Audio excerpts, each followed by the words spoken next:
स्थिर क्वाथी मिश्रण क्या होता होगा? देखो यहाँ 2-3 शब्द हैं, पहले हम शब्द को जान लें, है ना? ऐज़ोट्रॉपिक मिक्सचर जो होगा, इसमें 2 शब्द हैं, हिंदी में देखो स्थिर, स्थिर मतलब हो गया जो कांस्टेंट, है ना? कांस्टेंट। और क्वाथी का मतलब हो गया क्वथनांक, जिनमें क्या हो जाता है, जिन विलयनों का स्थिर यहाँ पर या क्या होगा जो कांस्टेंट हो जाएगा, माने उसमें टेम्परेचर ना बढ़ेगा ना घटेगा, ऐसा क्वथनांक होगा, है ना? ऐसे मिश्रण क्या होंगे? तो स्थिर क्वाथी मिश्रण के बारे में जान लेते हैं कि देखो दो घटकों से बना हुआ मिश्रण, जिसका देखो जिनका क्या होगा, द्रव और वाष्प अवस्था में संगठन क्या होगा, समान होगा।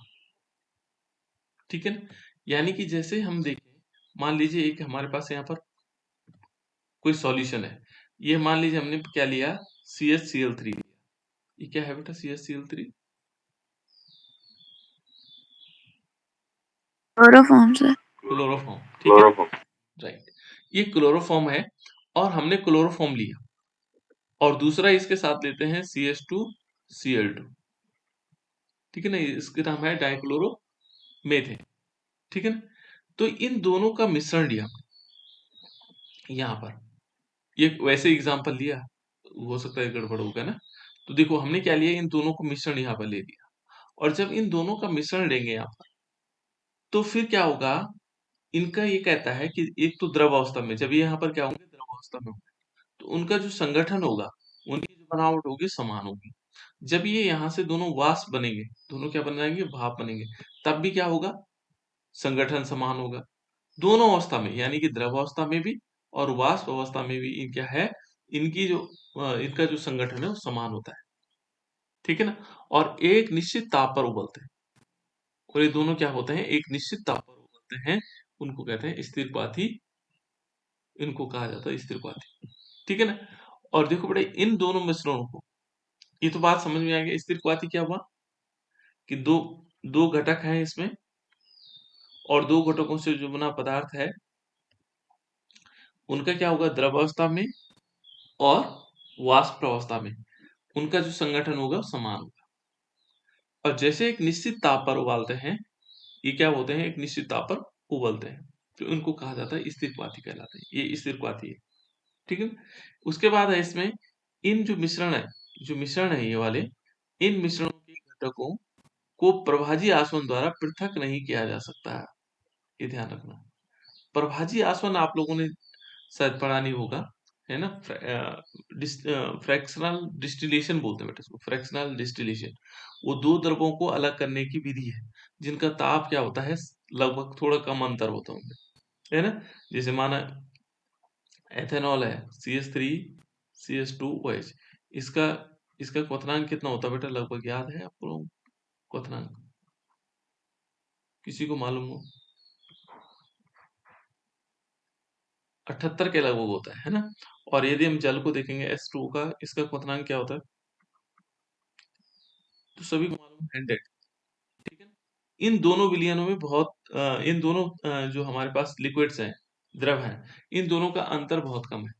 इनको इनको जो है फ्रैक्शनल डिस्टिलेशन द्वारा अलग किया जा सकता है, लेकिन इसको नहीं किया जा सकता, ठीक है ना? जो स्थिर क्वाथी होंगे, और फ्रैक्शनल डिस्टिलेशन के लिए अलग एक जार इस टाइप का बना होता है, जैसे नीचे तो गोल राउंड बॉटम फ्लास्क होगा, और इसमें क्या होगा, ऊपर की तरफ जैसे यहाँ ऊपर जाएंगे ऐसे करके, है ना?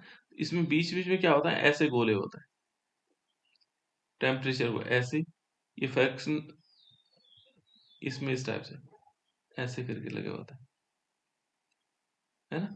इसमें इस टाइप से लगे होते हैं, ताकि वो ठंडा भी होता रहे, और इसका टेम्परेचर जो है यहाँ पर मेंटेन किया जाता है, ऐसे करके बहुत आगे तक रहते हैं, ऐसे करके, है ना? ऐसे करके गोले लगे हुए हैं, ऐसे फिर ऐसे, ये फ्रैक्शनल होता है। तो यहाँ पर इस टाइप से, यहाँ पर क्या होगा, टेम्परेचर जैसे मान लीजिए हमने दो को अलग करना है, सेपरेट करना है, तो ऐसे यहाँ पर जो है क्या होगा, 78 टेम्परेचर होगा, यहाँ पर 78, 78, क्योंकि यहाँ तक जाते जाते पानी फिर क्या होगा, नीचे आ जाएगा, यहाँ 78 तक कौन पहुंचेगा, एल्कोहल पहुंचेगा, वही, क्योंकि इससे कम टेम्परेचर, ताकि ये टेम्परेचर, ये वाटर इसमें से यहाँ तक ना पहुंच पाए, यहाँ 78 पर पहुंचेगा तो एल्कोहल इधर चले जाएगा, लेकिन पानी यहीं रहेगा। तो ये मिश्रण इनमें क्या होगा, इनको कहते हैं प्रभाजी आसवन, फ्रैक्शनल डिस्टिलेशन द्वारा इनको पृथक नहीं किया जा सकता। जो स्थिर क्वाथी क्या होंगे, हमारे पास मिश्रण होंगे। बात समझ में आ गई, स्थिर क्वाथी क्या होंगे, दो घटकों से बना हुआ मिश्रण होता है, जिनका द्रवावस्था और वाष्प अवस्था में क्या होगा, इनका संगठन समान होता है और एक निश्चित ताप पर क्या होते हैं, उबलते हैं। ठीक है ना, उनको हम क्या कहते हैं, स्थिर क्वाथी कहलाते हैं। और ये प्रभाजी आसवन द्वारा पृथक नहीं किए जा सकते। ये मिश्रण दो प्रकार के होते हैं। स्थिर क्वाथी मिश्रण कितने प्रकार के होंगे, दो प्रकार के। एक होगा, देखो यहाँ पर ये है बेटा, न्यूनतम न्यूनतम क्वथनांकी स्थिर क्वाथी, न्यूनतम क्वथनांकी स्थिर क्वाथी, बहुत इंपॉर्टेंट है। न्यूनतम क्वथनांकी स्थिर क्वाथी, यानी कि minimum boiling azeotrope, minimum boiling azeotrope. और दूसरा होगा अधिकतम क्वथनांकी स्थिर क्वाथी। इनका आइडिया लगा सकते हो, ये क्या क्या चीजें होती होंगी, सोचो तो। न्यूनतम क्वथनांकी स्थिर क्वाथी क्या होते होंगे, कोई बता सकता है? जिनका क्वथनांक कम है, जिनका क्वथनांक कम है, किससे कम है, कोई और? चलो कोई बात नहीं, ठीक, कुछ कुछ तो मिलता जुलता है, क्योंकि न्यूनतम आ गया ना तो कुछ आया। अधिकतम वाले से क्या होगा, जिनका क्वथनांक अधिक होगा। चलो देखते हैं। इनमें देखो दो प्रकार के हमारे पास है, न्यूनतम क्वथनांकी स्थिर क्वाथी। तो जो इस प्रकार के जो क्या होंगे, स्थिर क्वाथी होंगे, स्थिर क्वाथी होंगी का क्वथनांक जो है उसके घटकों के क्वथनांक से कम होगा। मान लीजिए हमने कहा कि दो घटक है और दो घटकों में से हमारे पास क्या होंगे, दो घटक होंगे, है ना।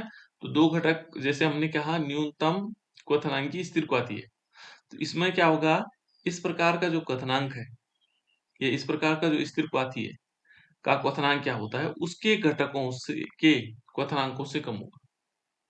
जो उसके घटक होंगे उनके क्वथनांक से कम होगा। ठीक है ना, एग्जाम्पल भी देख लेंगे अभी। देखो यहाँ पर देखो, हमें मालूम है जल का, मान लीजिए इसमें दो चीजें हैं। देखो जल का क्वथनांक कितना है, अभी तो बताया था, जल का क्वथनांक कितना होता है, 100। हाँ राइट, 100 डिग्री सेल्सियस, है ना, ये है जल का। और दूसरा किसका, अल्कोहल का कितना बताया था, 78 सर। 78.5, अब एक एक्यूरेट है ना, 78.5 सेल्सियस, है ना। और ये है किसका, अल्कोहल का, अल्कोहल मीन्स एथेनॉल का, CH3CH2OH।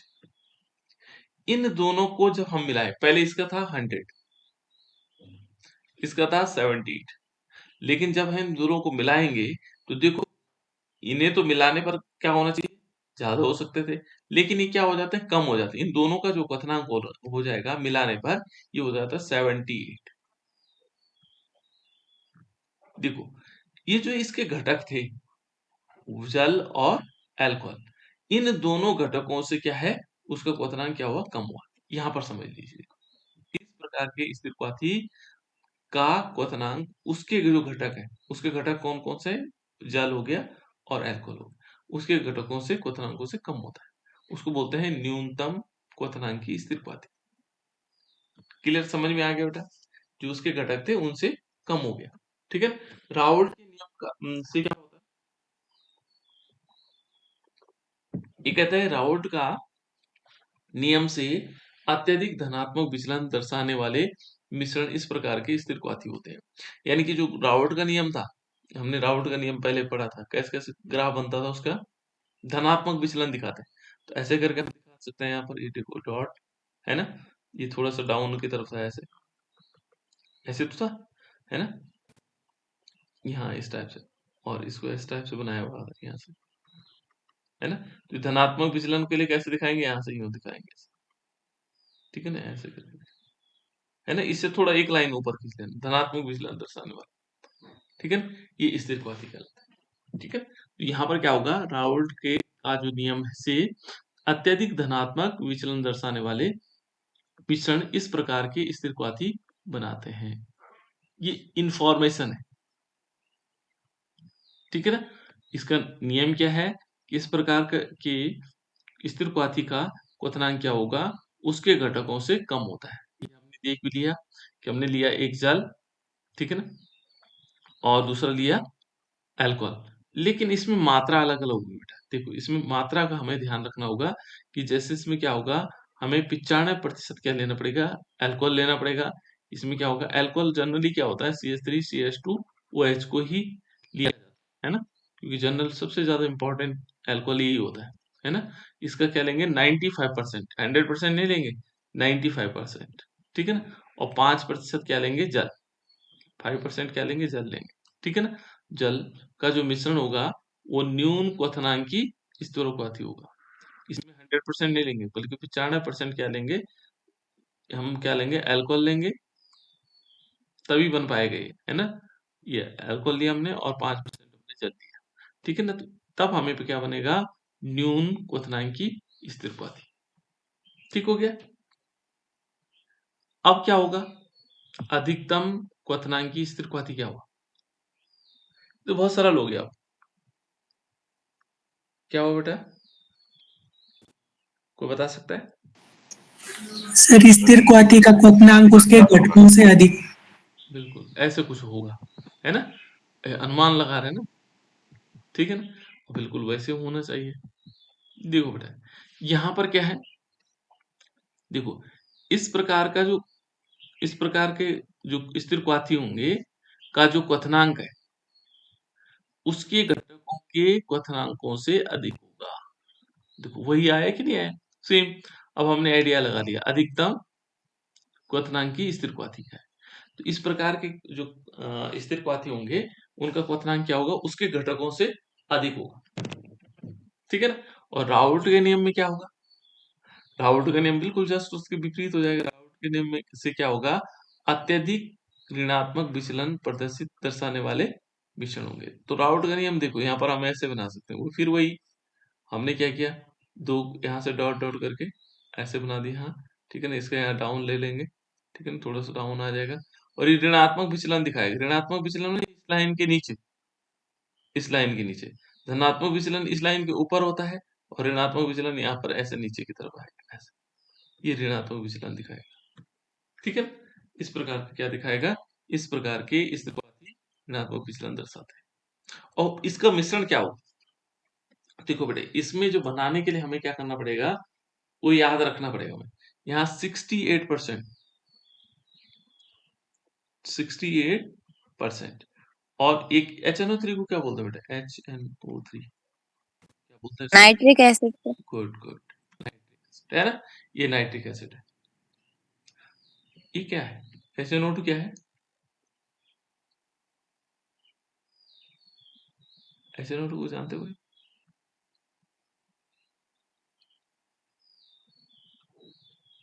ये नाइट्रिक है, ये नाइट्रस नाइट्रस अम्ल है ना। और ये क्या है, इसको बोलते हैं नाइट्रस ऑक्साइड।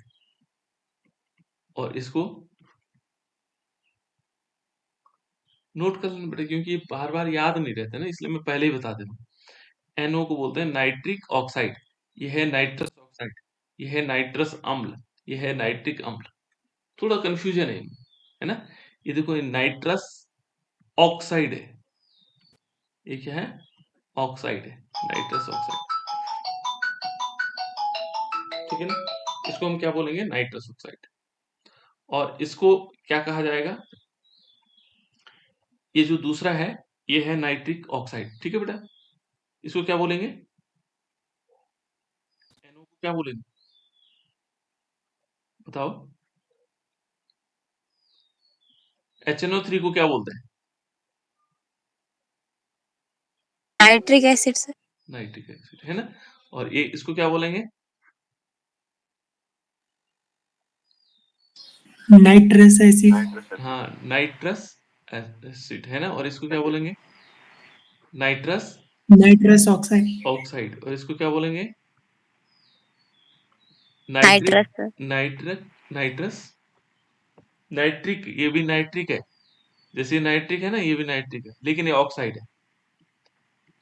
ठीक है ना, ये ध्यान रखना थोड़ा सी, क्योंकि ये जरूरी है बेटा, है ना, ये आगे भी आने वाला। तो हमें क्या करना है, 68%। देखो कुछ चीजें हमें, यदि हम क्या करेंगे, अधिकतम क्वथनांकी स्थिर क्वाथी को देखें, अधिकतम क्वथनांकी स्थिर क्वाथी, तो यहाँ पर आएगा 68%। तो 68% क्या होगा, नाइट्रिक एसिड होगा, HNO3, HNO3।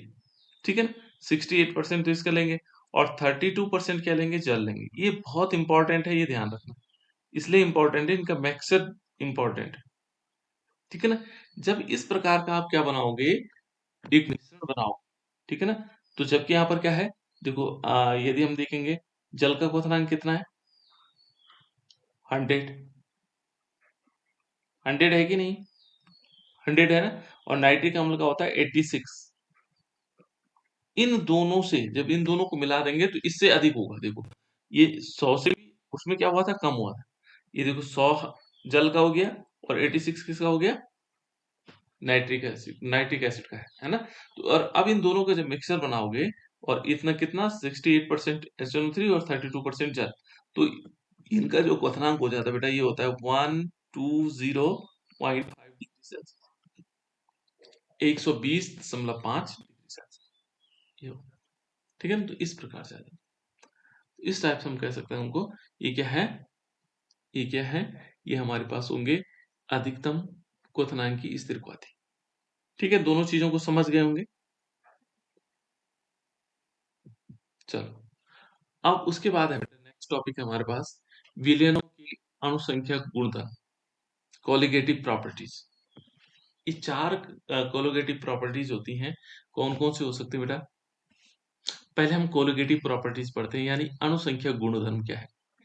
ये जो विलयन है, हम सारी चीजों को पढ़ रहे हैं विलयन, ठीक है ना, विलयनों के बारे में पढ़ रहे हैं कि विलयन कैसे कैसे बनते हैं, उनमें विलेय और विलायक दोनों मिले हुए हैं। ठीक है ना, इन्हीं पर सारे डिपेंड है, विलेय और विलायक पर। ठीक है ना, सारी चीजें हमें विलेय और विलायक पर निर्भर करती हैं। यहाँ देखो इसमें क्या होगा, अणुसंख्या गुणधर्म क्या है, कि विलयन के, देखो विलयन के वे गुण जो विलयन के निश्चित आयतन में उपस्थित विलेय के मोलों की संख्या,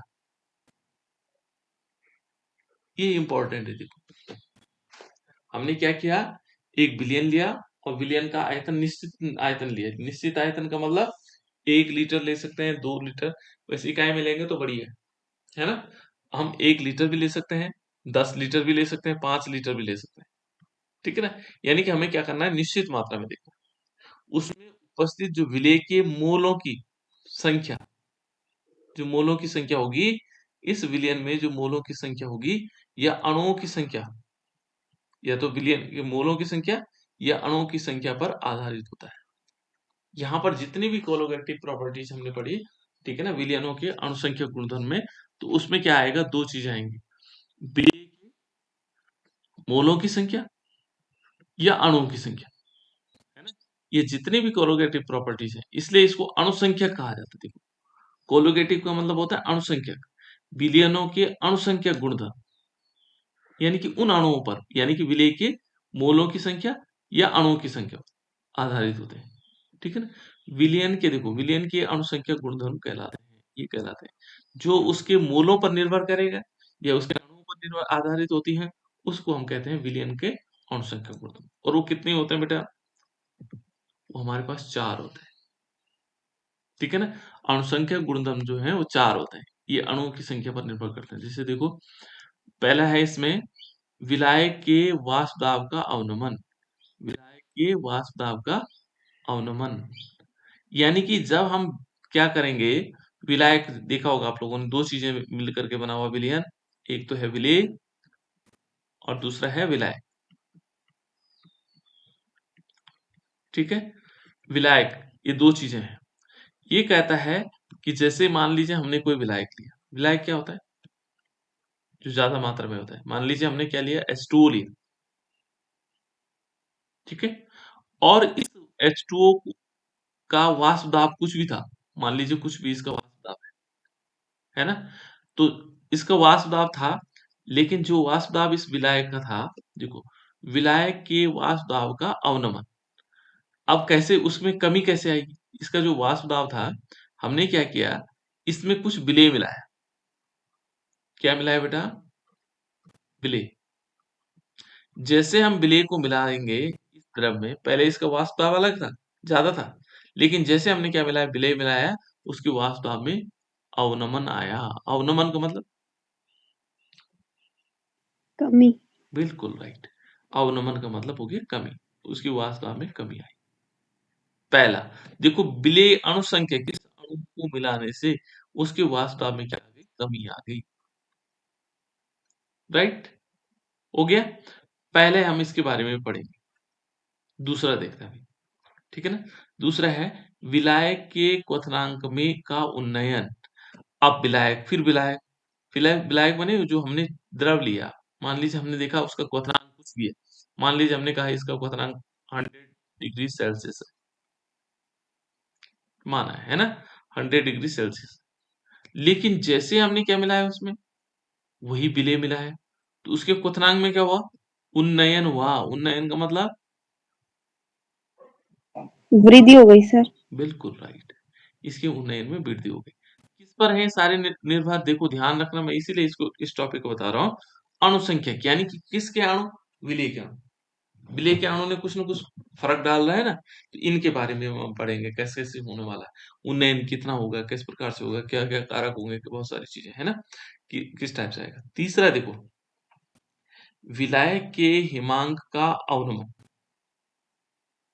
जो विलायक होगा, विलायक, फिर हमने विलायक लिया, और जो उसका हिमांक था, जिस पर वो क्या हो जाता था, वो विलायक जो है जम जाता था। माना हमने कहा कि 4 डिग्री सेल्सियस पर क्या हुआ, जल जो है, ठीक है ना, और उसके जो हिमांक है, जो फ्रीजिंग पॉइंट है, जिस पर वो फ्रीज होता है, उसमें क्या हो रही, अवनमन, फिर क्या हुआ, कमी, ठीक है ना, उसकी फ्रीजिंग पॉइंट में और कमी हो गई, उसका जो हिमांक था, फ्रीजिंग पॉइंट था, उसमें और कमी हो गई, ठीक है ना। ये ये भी हमने पढ़ना है। तीन चीजें, एक तो वाष्प दाब में अवनमन, वाष्प दाब में कमी आएगी। वाष्प दाब जानते हैं आप लोग, वाष्प दाब क्या होता है,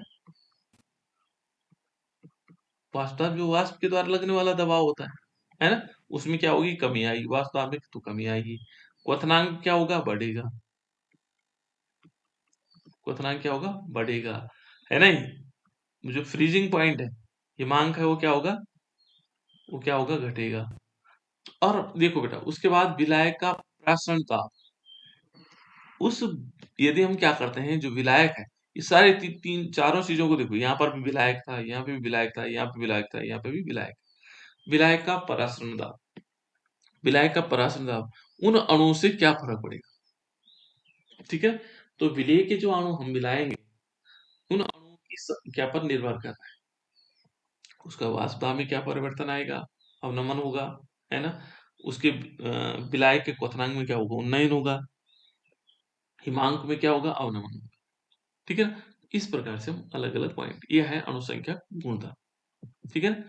तो पहले देखो बेटे, कुछ चीजें ये हैं कि कुछ तथ्य दे रखे इन्होंने, है ना, ये इंफॉर्मेशन टाइप की है, ठीक है ना। विलयन अणुसंख्या गुणधर्म के विषय में कुछ तथ्य हैं। देखो, समान मोलर, ये कहता है, देखो समान मोलर सांद्रता के यूरिया, ग्लूकोज, चीनी आदि, ठीक है ना, कौन कौन से हैं जिनके समान मोलर सांद्रता है, कौन कौन है ये, एक तो ग्लूकोज, यूरिया हो गया, ग्लूकोज हो गया, और चीनी हो गया आदि, विद्युत अनपघट्य के जलीय विलयनों का समान ताप पर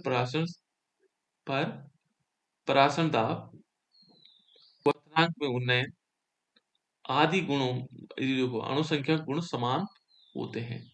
ये नोट करने वाली चीजें भी है, थोड़ा ध्यान रखना कि जैसे माना समान सांद्रता वाले हैं हमारे पास, कौन कौन से, यूरिया, यूरिया का फॉर्मूला क्या होता है बेटा, NH2CO NH2। बिल्कुल NH2CO NH2, बार बार इसलिए पूछता हूँ ताकि याद रहे। ग्लूकोज का क्या फॉर्मूला होता है, C12H22O11।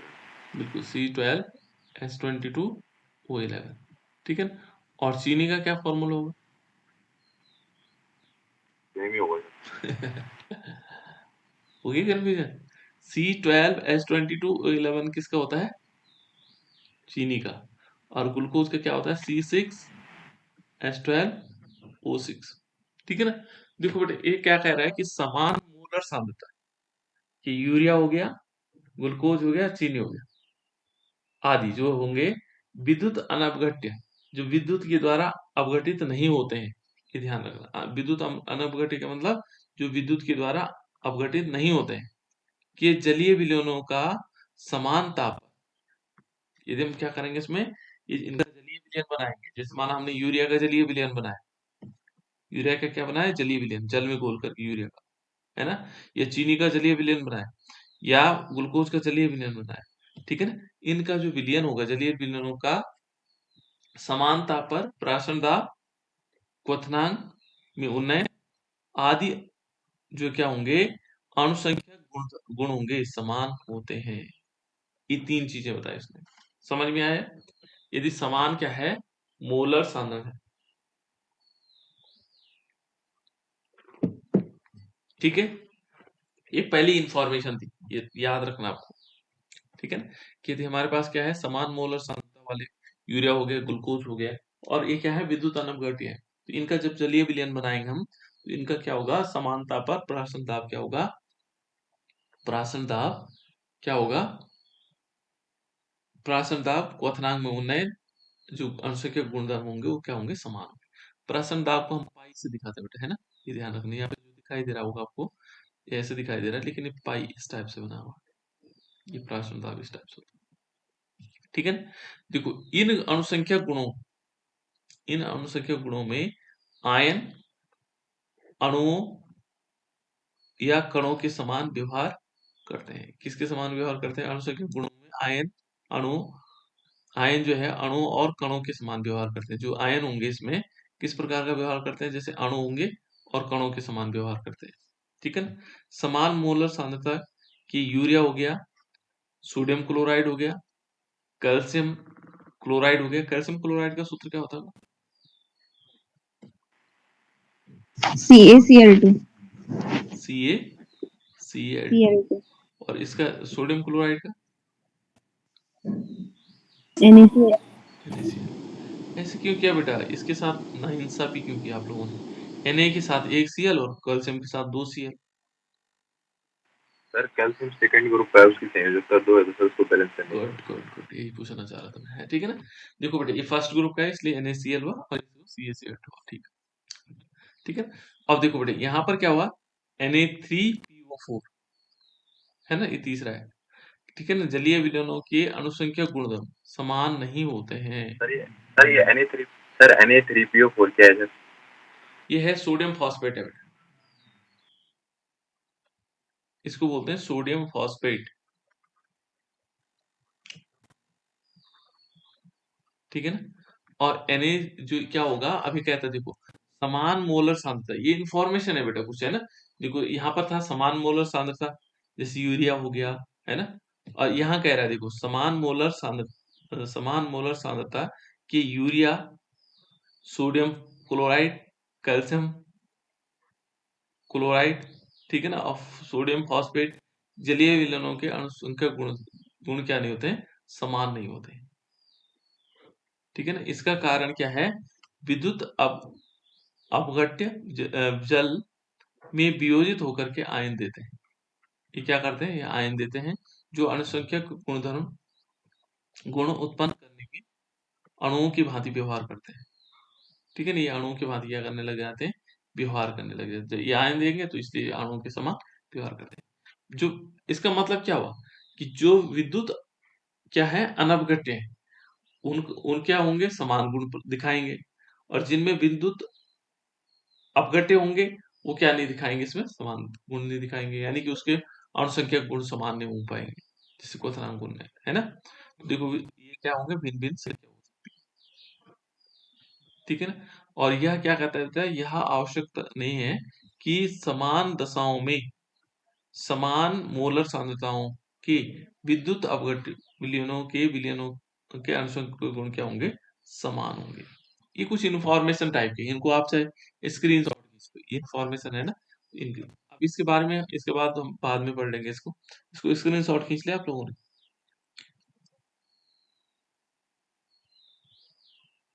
ओके, चलो आगे देखते हैं।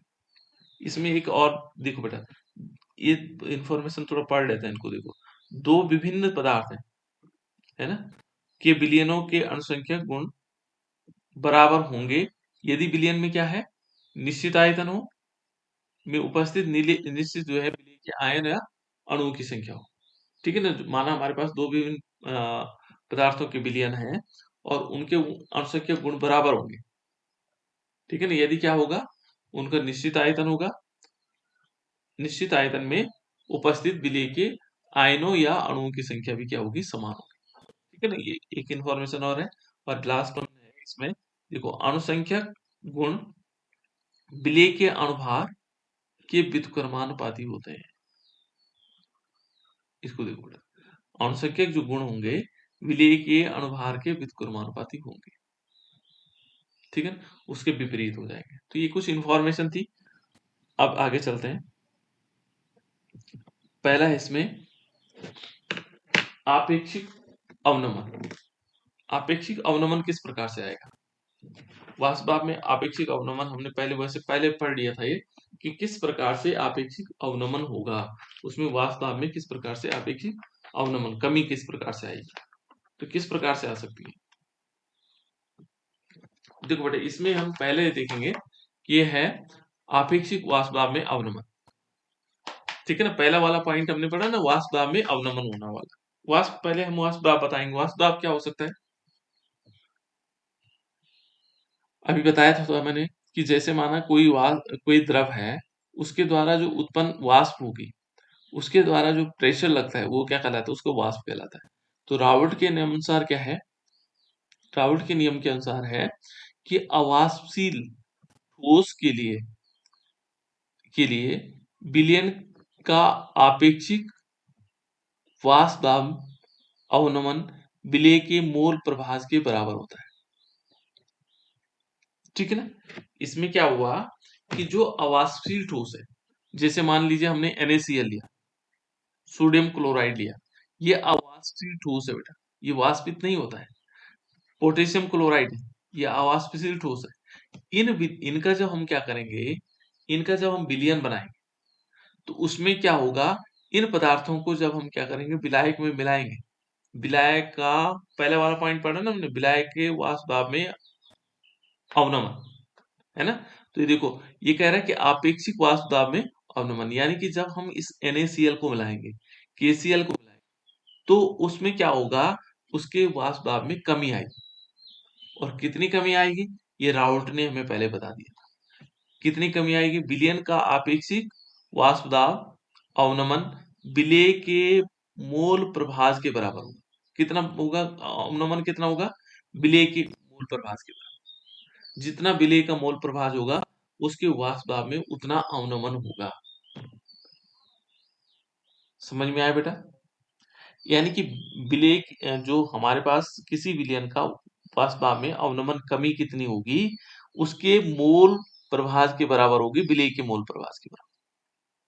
हमने क्या किया ना, मान लीजिए ये हमने क्या लिया, विलायक लिया, है ना, और इस विलायक में हमने क्या किया, कोई विलय मिलाया।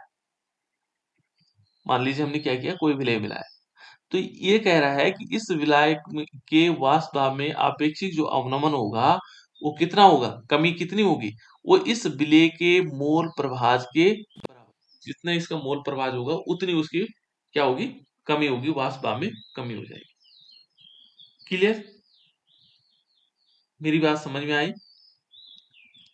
ये नियम समझे हम कि नहीं समझे पहले? समझ गए सर। ठीक है ना, यानी कि जब हम क्या करेंगे, किसी विलायक में वाष्पदाब में कितनी कमी आई, जब हम क्या करेंगे, उसमें विलय के जो कण होंगे बेटा, इसमें जितनी मात्रा में हम उसको डालेंगे, यानी कि उसका जो मोल प्रभाज होगा, इस विलय का जो मोल प्रभाज होगा, उतनी उसकी वाष्पदाब में कमी आई। ठीक है, ये था बेटा इसमें। यानी कि सिंपल हमारे पास यदि हम वाष्पदाब निकालना चाहेंगे, तो मान लीजिए जो विलयन का वाष्प दाब है, PS हम ले सकते हैं। S का मतलब यहाँ पर सॉल्यूशन है। अलग अलग भी ले सकते हैं, सिंपल P भी ले सकते हैं, कोई दिक्कत नहीं, है ना। मान लीजिए हमने क्या लिया, P लिया, इसका वाष्प दाब P था, है ना। और ये किसके समानुपाती होगा हमेशा, किसके कमी कितनी वाष्प दाब में अपेक्षित कमी होगी, ये कितनी कमी होगी, XB, ठीक है ना। जो हमारे पास क्या होगा, XB, B का मतलब यहाँ पर हमने ले लिया S सॉलिड है ना। देखो यदि हम A को मान लीजिए विलायक, यहाँ पर हमने A को विलायक माना हुआ है इस समझने के लिए, है ना। और B हमने क्या ले ली, विलेय ले ली, ठीक है ना। तो जो P होगा, जो वाष्प दाब में कमी होगी विलयन का, विलयन की वाष्प दाब में जो कमी होगी वो क्या होगी, विलेय के मोल प्रभाज के समानुपाती, जितना इसका मोल प्रभाज होगा उसी के समानुपाती। ये हमने इसको 1 मिनट बिठा देता हूं, ठीक है ना। तो यहाँ पर इस नियम के अनुसार यदि देखेंगे तो PS इज इक्वल टू, है ना, PS is directly proportional to XB, XB का मतलब विलेय के मोल प्रभाज के समानुपाती होगा, ठीक है। या हम इसको PS बराबर क्या लिख सकते हैं, PS इज इक्वल टू क्या आ जाएगा, PB, PB note into XB, विलेय की शुद्ध अवस्था में वाष्प दाब, विलेय का क्या होगा, शुद्ध अवस्था में वाष्प दाब, जहां PV क्या होगा, और ये हो जाएगा विलयन का वाष्प दाब, ये विलयन का वाष्प दाब है बेटा। और जो PV होगा शुद्ध अवस्था में, ठीक है ना, PV क्या होगा,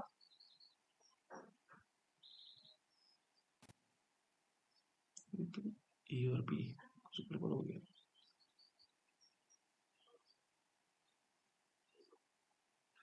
यहाँ पे A को क्या माना था बेटा हमने, विलेय, A को विलेय लेना ना, ठीक है ना। क्योंकि हम क्या कर रहे हैं, कमी किस में आ रही है, विलायक में आ रही है कि नहीं आ रही, इसको थोड़ा सा चेंज कर देना क्योंकि थोड़ा सा जरूरी है, ठीक है। यदि हमने A को विलेय माना हुआ है और B को विलायक, तो देखो बेटा उसके वाष्प दाब में कितनी कमी आएगी, वो आएगा XB के समानुपाती, है ना, इस प्रकार से आ जाएगा। और ये आएगा PS is equal to PV और XB। दूसरा वाला आ जाएगा बेटा, इसमें देखो यदि हम यहाँ पर देखें तो XB इज इक्वल टू क्या होगा, देखो हमने पढ़ा था XA plus XB is equal to कितना होता है, 1, ये पढ़ा था हमने जी। ठीक है ना। तो XB इज इक्वल टू कितना आ जाएगा, माइनस XA, क्या हो जाएगा, 1 माइनस XB, इस वैल्यू को हम यहाँ रख लेंगे बेटा, ठीक है ना। XB इज इक्वल टू, तो इसमें क्या आएगा, जो सॉल्यूशन का होगा वाष्प दाब में अपेक्षित मान होगा PB नोट, और XB की जगह क्या आ जाएगा, इंटू 1 माइनस XB, सर ठीक है एक्स आएगा सर, और सॉरी XA आएगा, पता नहीं क्यों कंफ्यूजन हो रहा है, XA आ जाएगा, है ना, क्योंकि हमने क्या कर दिया, इसमें से XA कर दिया, तो यहाँ पर क्या आएगा, XA आएगा, ठीक है।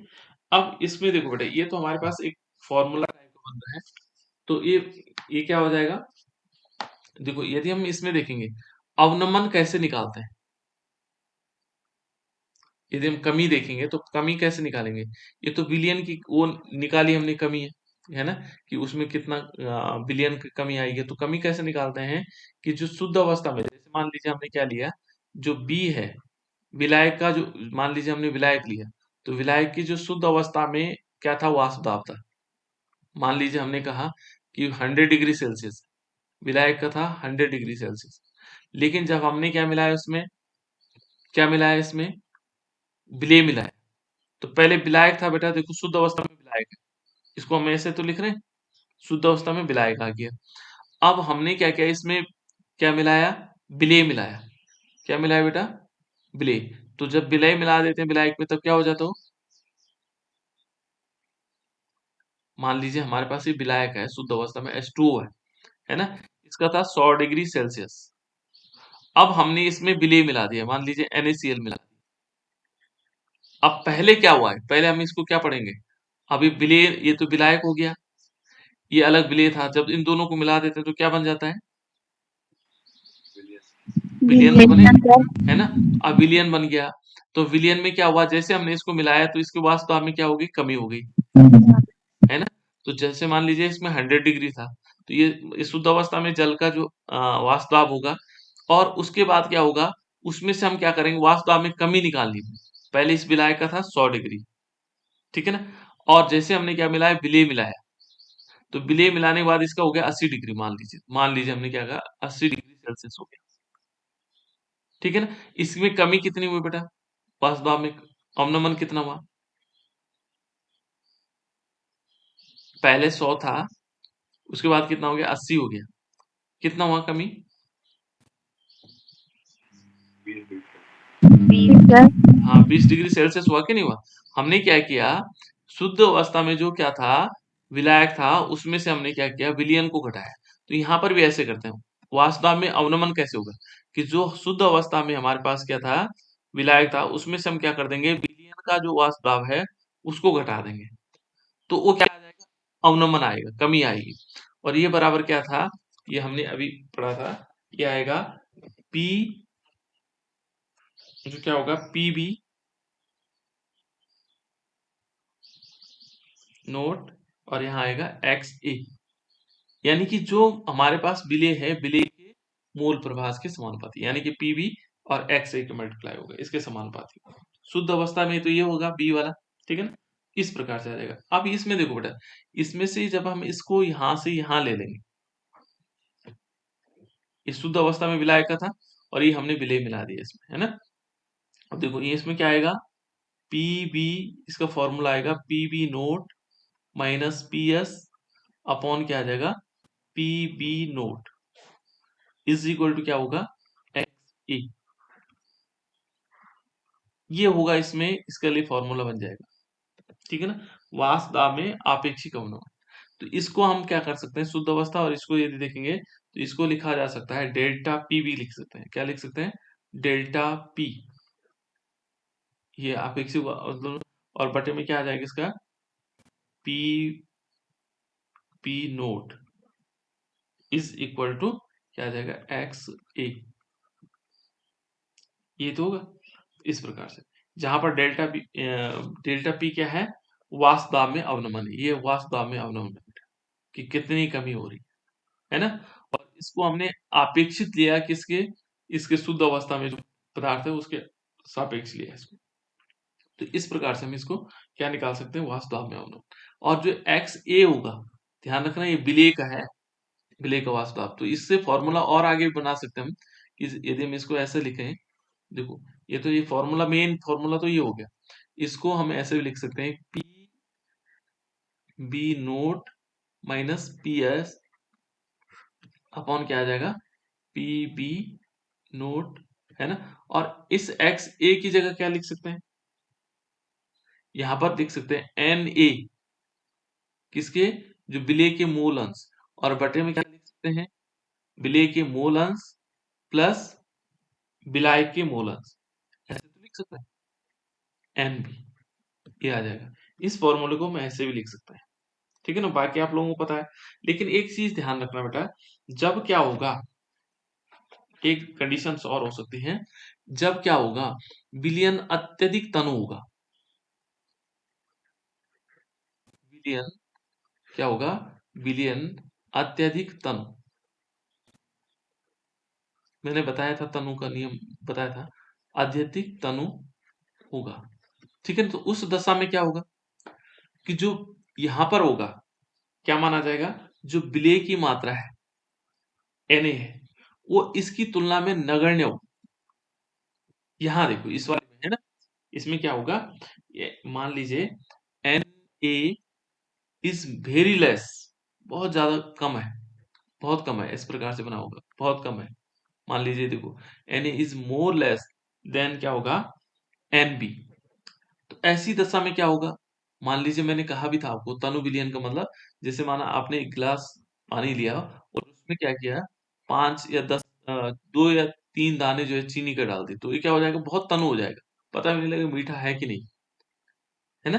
तो ऐसी स्थिति में क्या होगा, जो विलेय है वो विलायक की तुलना में नगण्य है। तो इस फॉर्मूले को हम ऐसे भी लिख सकते हैं, इस कंडीशन में ध्यान रखना, इस कंडीशन में क्या होगा, कि जो पी बी है, P B naught minus P S upon P B naught, ठीक है ना। इज इक्वल टू क्या होगा, Na/Nb, ये हो जाएगा। ये नगण्य हो गया तो हम नीचे वाली संख्या को नील कर देंगे, विलियन में उसकी कोई वैल्यू नहीं है ना।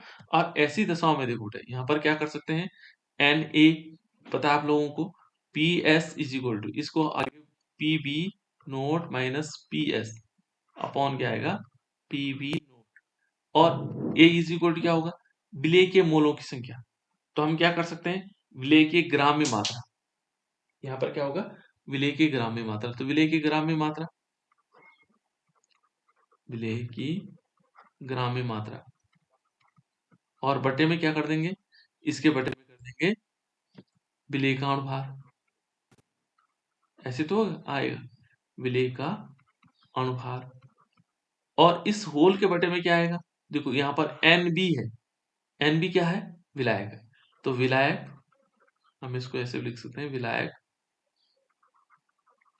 विलायक का की ग्राम्य मात्रा, ठीक है ना, और बटे में आएगा विलायक का अणुभार, विलायक का अणुभार, ठीक है ना, विलायक का अणुभार। ये हम सीधे उसी से ले रहे हैं, किससे, जो हमने मोल प्रभास किया था, है ना। तो इसको हम ऐसे भी लिख सकते हैं, अब आप कुछ भी मान सकते हो इसमें, देखो PB note minus PS upon, देखो PB नोट, मान लीजिए हमने इसको स्मॉल w माना, स्मॉल w ले लो, है ना, अपॉन में क्या, इसको देखो मोलर विलेय का अणुभार m मान लो, कैपिटल M मान लो, ठीक है ना, बटे में क्या कर दो, इसके विलेय की ग्राम में मात्रा कैपिटल W ले लो, कुछ भी मान सकते हो आप, तो ठीक है ना, m डैश ना भी मानो तब भी चल जाएगा, है ना, इस प्रकार से हम लिख सकते हैं। तो यानी कि हमारे पास जो फॉर्मूला बनेगा, PB नोट, ठीक है ना, minus PS upon PB note, ठीक है ना, इज इक्वल टू क्या होगा, स्मॉल w अपॉन, देखो m इनटू, देखो उल्टा हो जाएगा, m डैश हो जाएगा अपॉन कैपिटल W। इस प्रकार से हम इस फॉर्मूले से अब हमें क्या निकाल सकते हैं, विलेय के ग्राम में मात्रा भी निकाल सकते हैं, ठीक है ना, इस फॉर्मूले से विलेय की ग्राम में मात्रा भी निकाल सकते हैं। तो इस ये बन जाएगा हमारे पास फॉर्मूला। ये था हमारे पास किसके लिए, किसके लिए था ये है आपेक्षिक वास्तव में अवनमन, जो आपेक्षिक वास्तव है उसमें अवनमन किस प्रकार से हो, ठीक है ना, इस टाइप से हम इसको लिख सकते हैं। हो गया। इससे रिलेटेड देखो तो एक न्यूमेरिकल है, देखना थोड़ा सा जल्दी देखना बेटा इसको, टाइम हो रहा है तो मुझे लेट हो जाती है हमेशा।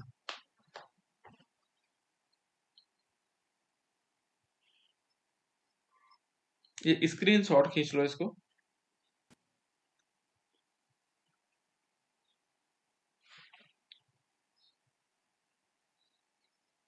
बेंजीन का फॉर्मूला आपको पता है,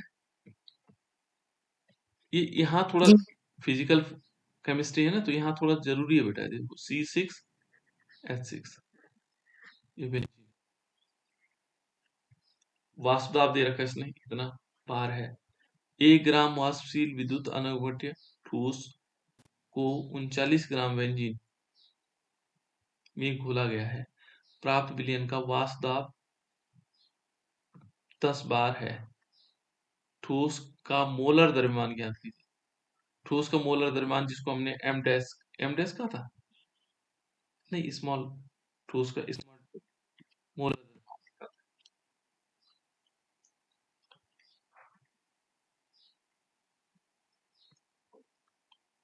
देखो शुद्ध अवस्था में बेंजीन का वाष्प दाब, यानी कि क्या होगा, जो हमने इस फॉर्मूला बनाया था ना, PV नोट माइनस PS, है ना, तो शुद्ध अवस्था में क्या है, देखो शुद्ध अवस्था में ये बेंजीन है ना, तो इसको हम क्या मान सकते हैं, अपॉन क्या रहेगा, PV नोट, है ना, और इज इक्वल टू, हमारे पास वही फॉर्मूला लिख लेते हैं, W इंटू क्या होगा, M डैश अपॉन क्या आएगा, कैपिटल W इंटू M, ऐसे तो है।